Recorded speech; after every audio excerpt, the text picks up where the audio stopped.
Hello friends, आप सभी का ज्ञान स्टडी पे स्वागत है। आज हम अपने क्लास 9th के ज्योग्राफी के लास्ट चैप्टर जनसंख्या के एनसीईआरटी सॉल्यूशंस देखेंगे। फटाफट अपने फर्स्ट क्वेश्चन को देख लेते हैं।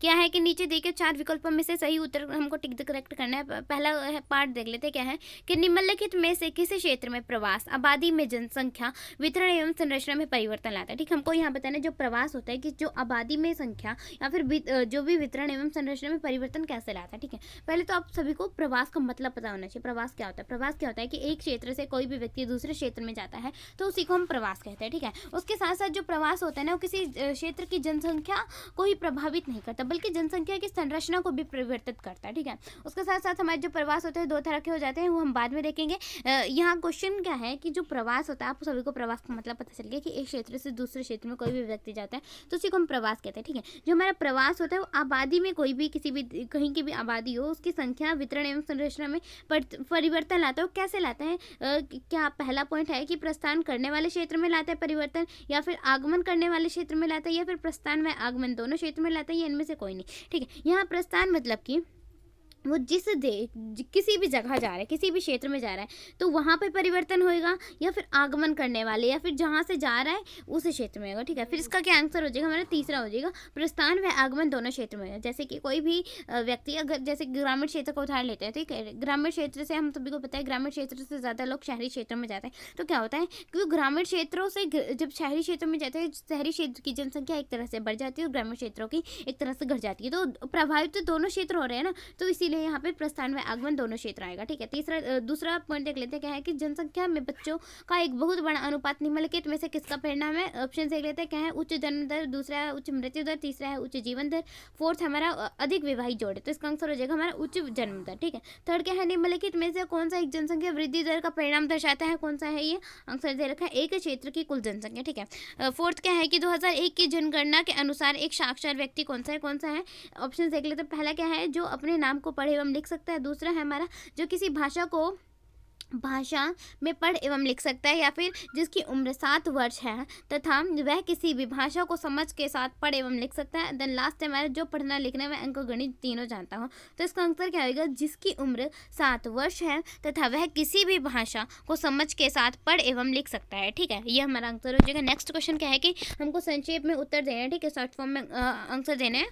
पहला पॉइंट देख लेते हैं। क्या है कि जनसंख्या वृद्धि के महत्वपूर्ण घटकों की व्याख्या करनी है। ठीक है, जनसंख्या वृद्धि के महत्वपूर्ण घटक कौन कौन से? हमारे 3 महत्वपूर्ण घटक हैं। एक में हमारे जन्म दर आ जाता है, एक में मृत्यु दर आ जाता है, एक में प्रवास आ जाता है। ठीक है, उसके बाद हम इनके लिख देते हैं। जन्म दर क्या होता है, मृत्यु दर क्या होता है, प्रवास क्या होता है। जन्म दर क्या होता है कि यहाँ दे रखा है जन्म दर एवं मृत्यु दर के बीच का अंतर जनसंख्या की प्राकृतिक वृद्धि है। ठीक है, इसके अलावा आप जन्म दर को अलग से ऐसे भी लिख सकते हैं कि एक वर्ष में प्रति 1000 व्यक्तियों में जीवित बच्चों की जनसंख्या को हम जन्म दर कहते हैं। और मृत्यु दर को क्या लिख सकते हैं? मृत्यु दर को ऐसे लिख सकते हो कि एक वर्ष में प्रति 1000 व्यक्तियों में मरने वालों की संख्या को मृत्यु दर कहलाती है। ठीक है, और प्रवास तो मैंने आपको पहले बता दिया कि लोगों का एक क्षेत्र में दूसरे क्षेत्र में चले जाना प्रवास है। ठीक है, नेक्स्ट देख लेते हैं कि 1981 से भारत की में जनसंख्या की वृद्धि दर क्यों घट रही है?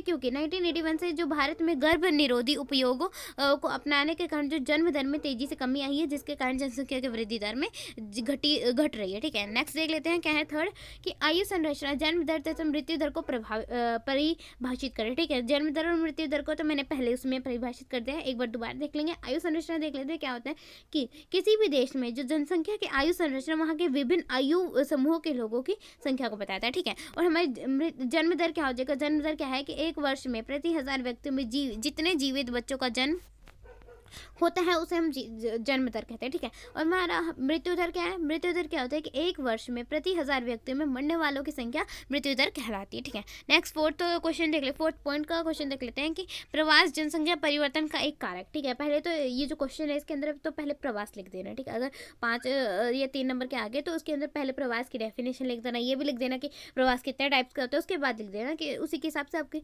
जो आंसर का मैंने होगा ना अच्छा लगेगा। ठीक है, प्रवास एक बार देख लेते क्या है कि लोगों का एक क्षेत्र से दूसरे क्षेत्र में चले जाने को प्रवास कहते हैं, ठीक है। उसके साथ आप ये लिख सकते हो प्रवास दो प्रकार के होते हैं। उसके अंदर हमारा एक आंतरिक प्रवास होता है, एक अंतर्राष्ट्रीय प्रवास होता है, ठीक है। आंतरिक प्रवास में क्या होता है, जैसे कि मैंने प्रवास का आपको उदाहरण भी दिया था, जैसे ग्रामीण क्षेत्रों से लोग शहरी क्षेत्र में जाते हैं, ठीक है। और आंतरिक प्रवास में क्या होता है कि जैसे कि अगर हम अपने भारत का उदाहरण लेते हैं, ठीक है, अगर भारत में ही एक राज्य से दूसरे राज्य में कोई व्यक्ति जाता है तो भारत की जनसंख्या इधर से उधर ज़्यादा घटती और बढ़ती है, ठीक है। इसमें ये हमारा आंतरिक प्रवास में आ जाएगा, ठीक है। और अंतर्राष्ट्रीय प्रवास में क्या होगा कि एक देश से दूसरे देश की जनसंख्या घटती बढ़ती है, जैसे कि लेट्स सपोज कि नेपाल से कोई व्यक्ति बहुत बड़ी मात्रा में भारत में लोग आ रहे हैं, ठीक है, किसी भी कारण से। फिर क्या आएगा कि जो नेपाल की एक तरह से जो जनसंख्या है वो घटेगी और हमारे भारत की एक तरह से जनसंख्या बढ़ेगी, ठीक है। ये सिर्फ हमने सपोज करा था, ठीक है। फिर मैंने बता दी, दोनों को बता दिया, आंतरिक प्रवास क्या होता है, अंतर्राष्ट्रीय प्रवास क्या होता है। उसके आगे हम देख लेते हैं कि प्रवास के बारे में क्या कहा है कि जो जनसंख्या को कैसे परिवर्तन का एक कारक बताना है। तो क्या है इसका कारक कि प्रवास जनसंख्या परिवर्तन का एक महत्वपूर्ण घटक है। ये केवल जनसंख्या के आकार को ही प्रभावित नहीं करती बल्कि उम्र एवं लिंग के दृष्टिकोण से नागरिक एवं ग्रामीण जनसंख्या की संरचना को भी परिवर्तित करती है, ठीक है। थर्ड क्वेश्चन देख लेते हैं। थर्ड क्वेश्चन क्या है कि जनसंख्या वृद्धि एवं जनसंख्या परिवर्तन के बीच अंतर बताना है कि जनसंख्या वृद्धि क्या होती है और एक तरह से जनसंख्या परिवर्तन क्या है, ठीक है। देख लेते हैं आंसर क्या है। जनसंख्या वृद्धि क्या होता है, इसके 2 पॉइंट देख रखे। पहला पॉइंट क्या है कि इसका अर्थ क्या होता है कि किसी विशेष अंतराल में किसी देश राज्य के निवासियों की संख्या में परिवर्तन, ठीक है। किसी एक विशेष समय में वहाँ के किसी भी देश राज्य के वहाँ के निवासियों की संख्या में परिवर्तन, वो जनसंख्या वृद्धि में आ जाएगा, ठीक है। जनसंख्या वृद्धि हो रही है फिर घट रही है, वो हमारी जनसंख्या वृद्धि में आ जाएगा। और जनसंख्या परिवर्तन में क्या होगा कि यह किसी विशेष समय अवधि के दौरान वितरण, संरचना और आबादी के आकार को परिवर्तन को दर्शाते हैं, ठीक है। हमें जनसंख्या वृद्धि का सेकंड पॉइंट देख लेते हैं। जनसंख्या वृद्धि के प्रभावित करने वाला प्रमुख घटक बता रहे हैं कौन सा है कि जनसंख्या में प्राकृतिक वृद्धि तथा अप्रवास, ठीक है। यहाँ प्रवास नहीं अप्रवास है। और देन हमें जनसंख्या परिवर्तन क्या है, जनसंख्या परिवर्तन को प्रभावित करने वाला प्रमुख घटक कौन सा है, जनसंख्या में प्राकृतिक वृद्धि, प्रवास तथा अप्रवास, ठीक है। नेक्स्ट क्वेश्चन देख लेते हैं। व्यावसायिक संरचना और विकास के बीच संबंध बताना है। व्यावसायिक संरचना और विकास के बीच हमको संबंध बताना है। देख लेते हैं क्या होता है कि किसी भी देश का विकास उसके आबादी की व्यावसायिक संरचना से संबंधित है, ठीक है। विकासशील देशों में जो प्राथमिक क्रियाकलाप, जैसे प्राथमिक क्रियाकलाप के नाम याद रखना कौन कौन से होते हैं। उसके अंदर हमारे कृषि, पशुपालन, वानिकी, मछली पालन ये आता है, ठीक है। हमारे 3 मुख्य क्रियाकलाप होते हैं, ठीक है। हमारे पहले में तो बता दिए कृषि, पशुपालन, वानिकी और मछली पालन आता है।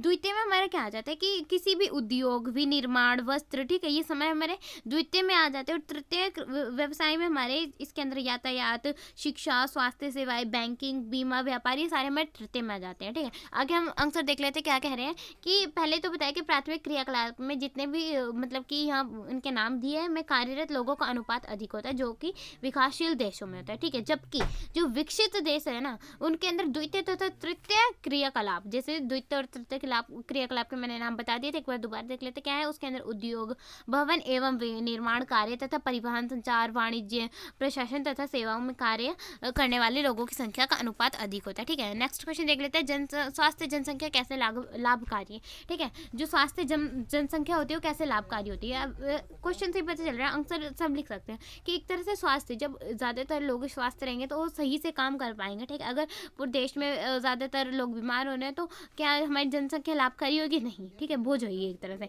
आंसर देख लेते क्या है कि स्वास्थ्य जनसंख्या के निम्नलिखित लाभ है। पहला पॉइंट है कि एक अस्वास्थ्य व्यक्ति की तुलना में एक स्वास्थ्य व्यक्ति बहुत अधिक कुशल और उत्पादक होता है, हम सभी को पता है। सेकंड क्या है कि एक स्वास्थ्य व्यक्ति अपनी क्षमता पहचानने के काबिल होता है तथा सामाजिक और राष्ट्रीय विकास में महत्वपूर्ण भूमिका निभाता है। कि जैसे कि मैंने बताया कि एक स्वास्थ्य व्यक्ति ही जो राष्ट्रीय विकास में महत्वपूर्ण भूमिका निभा सकता है। एक अस्वास्थ्य व्यक्ति तो इतना कुछ नहीं कर सकता, वो सिर्फ बोझ रहेगा, ठीक है। थर्ड क्या है कि स्वास्थ्य कर्मचारियों की अनुपस्थिति कम होती है, ठीक है। नेक्स्ट देख लेते हैं क्वेश्चन क्या है कि राष्ट्रीय जनसंख्या नीति की मुख्य विशेषताएं लिख रहे हैं। इंपॉर्टेंट क्वेश्चन है जो राष्ट्रीय जनसंख्या नीति की हमको मुख्य विशेषताएं बतानी है। पहला क्या है कि 14 वर्ष से कम आयु के बच्चों को निःशुल्क शिक्षा प्रदान करना, ठीक है। हमारे जो राष्ट्रीय जनसंख्या नीति की मुख्य विशेषताएं। उसके अलावा शिशु मृत्यु दर को प्रति 1000 में से 30 से कम करना, ठीक है। जो शिशु मृत्यु दर हो रही है उसके अंदर प्रति 1000 में से 30 को कम करना है। उसके बाद तीसरा क्या है हमारा, व्यापार स्तर पर टीकारोधी बीमारियों से बच्चों को छुटकारा दिलाना। फोर्थ है लड़कियों की शादी की उम्र को बढ़ाने के लिए प्रोत्साहन करना। हमारा अगला क्या है कि परिवार नियोजन को एक जन केंद्रित कार्यक्रम बनाना। नेक्स्ट है देर से विवाह और देर से संतान उत्पत्ति को प्रोत्साहन करना है। अगला है किशोर किशोरियों को असुरक्षित यौन संबंध के कुप्रभाव के बारे में शिक्षित करना। देन लास्ट सेकंड है हमारा गर्भ निरोध सेवाओं को पहुंच और खरीद के भीतर बनाना। देन लास्ट हमारा खाद्य संपूर्ण और पोषणिक सेवाएं उपलब्ध कराना। ठीक है, इसमें से आप 3-4 भी पॉइंट लिख सकते हो, चलेगा। ठीक है, हाँ ये शायद हमारा लास्ट क्वेश्चन था। अभी यहीं पे हमारे जो क्लास 9 के जो लास्ट चैप्टर जनसंख्या के सारे एनसीईआरटी सॉल्यूशंस खत्म होते हैं। अभी के लिए थैंक यू। कैसे लगी वीडियो कमेंट सेक्शन में ज़रूर बताना, और अभी तक आपने मेरे चैनल को सब्सक्राइब नहीं करा तो कर लेना। Thank you.